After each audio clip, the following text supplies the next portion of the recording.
Assalamualaikum warahmatullahi wabarakatuh. Kami dari kelompok 6 akan menjabarkan proposal PKM kami yang berjudul ekstraksi daun pepaya sebagai lotion anti malaria.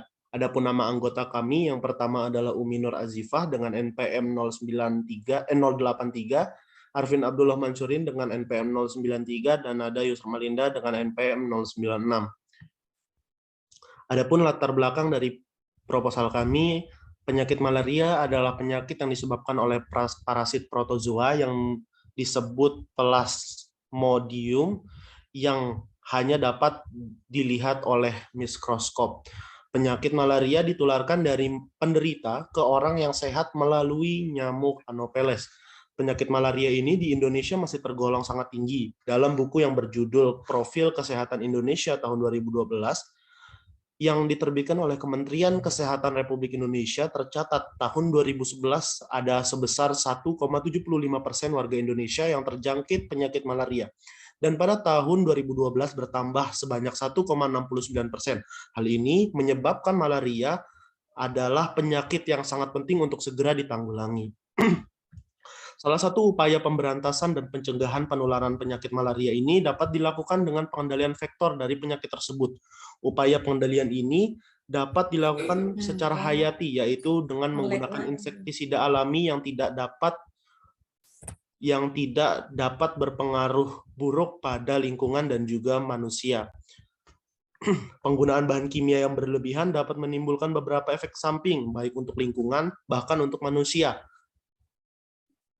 Dan penggunaan insektisida alami ini dapat mengurangi penggunaan bahan kimia tersebut dalam pencegahan penularan penyakit malaria. Berdasarkan uraian di atas, kami merasa penting untuk mengembangkan potensi alami dari daun pepaya ini sebagai lotion anti nyamuk malaria yang dapat menggantikan bahan kimia sintetis yang dapat berbahaya bagi manusia.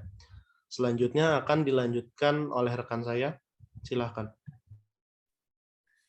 Yaitu pada bab 2, yaitu tinjauan pustaka, terdapat 3 subbab. Yang pertama yaitu penyakit malaria. Penyakit malaria adalah penyakit yang disebabkan oleh parasit protozoa yang disebut Plasmodium yang hanya dapat dilihat dengan mikroskop. Penyakit malaria ditularkan dari penderita ke orang yang sehat oleh nyamuk Anopheles. Salah satu spesies nyamuk yang berperan dalam penyebaran penyakit malaria adalah nyamuk Anopheles aconitus. Data WHO pada tahun 2012 terjadi 207 juta kasus malaria dan 627.000 kematian. Sebanyak 80% kasus dan 90% kematian terjadi di Afrika dan sebagian besar kematian yaitu 77% terjadi pada anak di bawah usia 5 tahun. Yang kedua yaitu daun pepaya. Tanaman pepaya memiliki nama Latin Carica papaya L. Tanaman pepaya termasuk salah satu tanaman yang terdapat di berbagai daerah di Indonesia. Tanaman pepaya termasuk familia Caricaceae. Daun pepaya mengandung senyawa kimia yang dapat digunakan sebagai repelen terhadap nyamuk Aedes aegypti, yaitu alkaloid dan flavonoid. Alkaloid dan flavonoid menyebabkan daun pepaya tidak disukai nyamuk karena bersifat menghambat makan serangga. Flavonoid juga berfungsi sebagai inhibitor pernafasan sehingga menghambat sistem pernafasan nyamuk, bahkan dapat mengakibatkan kematian pada nyamuk. Yang ketiga yaitu lotion. Repelen adalah bahan kimia yang digunakan untuk menghindari serangan atau gigitan serangga pada manusia dan diaplikasikan pada kulit. Repelen dapat dibagi menjadi beberapa cara. Penggunaan repelen dapat dibagi menjadi beberapa cara, yaitu mengoleskan atau menggosokkan cairan tersebut pada tubuh atau pakaian. Bahan yang terkandung di dalam repelen yaitu DEET, diethyltoluamide. Bahan ini tidak menimbulkan bau, tetapi akan menimbulkan rasa panas dan terbakar jika mengenai mata atau luka yang terbuka.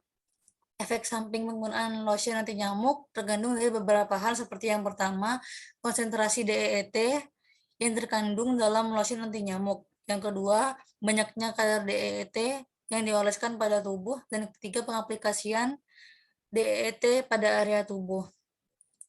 Bahan dasar yang digunakan dalam pembuatan lotion yaitu basis. Basis yang digunakan yaitu PEG, polyetil glycol, yang memiliki bentuk berupa cairan kental, jernih, dan baunya tidak menyengat. Manfaat dari PEG dalam proses pembuatan lotion yaitu dapat menghasilkan lotion yang tidak menyebabkan iritasi pada kulit dan menyerap pada kulit sehingga efektivitas dihasilkan lebih lama. Selanjutnya lanjutkan oleh teman saya. Bab 3 adalah metode penelitian. Alat dan bahan yang digunakan dalam penelitian ini adalah untuk pembuatan simplicia daun pepaya, pembuatan ekstrak daun pepaya, pembuatan lotion, dan uji in vitro. Tahap penelitian ini ada 4 penelitian. Yang pertama adalah pembuatan simplicia. Pembuatan simplicia daun pepaya dilakukan dengan cara mengiris tipis daun, kemudian dikeringkan dengan sinar matahari dan ditutup kain hitam. Kemudian dihaluskan dengan cara di blender. Yang kedua adalah pembuatan ekstrak daun pepaya. Pembuatan ekstrak daun pepaya dilakukan dengan cara serbuk simplicia daun pepaya sebanyak 500 gram, dimaserasi dengan direndam dalam larutan etanol 70% sebanyak 2 liter selama 72 jam. Maserat disaring dan dibilas dengan etanol, kemudian dipekatkan pelarutnya dengan rotary evaporator pada suhu 60-70 derajat Celcius sampai sepertiga bagian. Kemudian diuapkan di penangas air sampai didapatkan ekstrak kental dan dihitung. Yang ketiga adalah pembuatan lotion. Pembuatan lotion yang pertama adalah memasukkan fase minyak ke cawan porselen, panaskan pada penangas air sampai larut dan mencapai suhu 70 derajat Celcius. Yang kedua adalah memasukkan fase air ke cawan porselen, lalu dipanaskan di atas penangas air hingga larut sampai mencapai suhu 70 derajat Celcius. Selanjutnya memasukkan fase air dan fase minyak ke dalam wadah mixer dalam keadaan penayang sama. Kocok sampai terbentuk basis lotion. Lalu tambahkan ekstrak etanol buah pepaya dan lavender essence ke dalam basis lotion, aduk hingga homogen. Yang keempat adalah uji in vitro.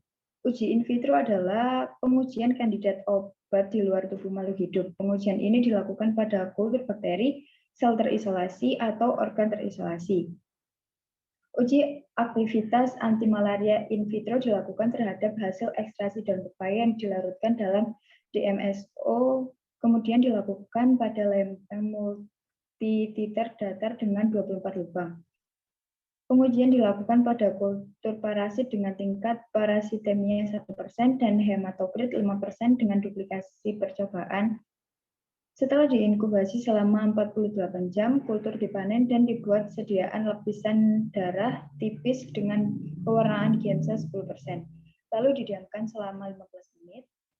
Selanjutnya dicuci dengan air dan dikeringkan. Kemudian dihitung presentasi parasitemia dan presentasi pertumbuhan Plasmodium falciparum dan hambatannya. Dengan menghitung jumlah eritrosit dan yang terinfeksi setiap 1000 eritrosit di bawah mikroskop. Sekian dari kelompok kami. Jika ada salah kata, kami minta maaf dan terima kasih. Wassalamualaikum warahmatullahi wabarakatuh.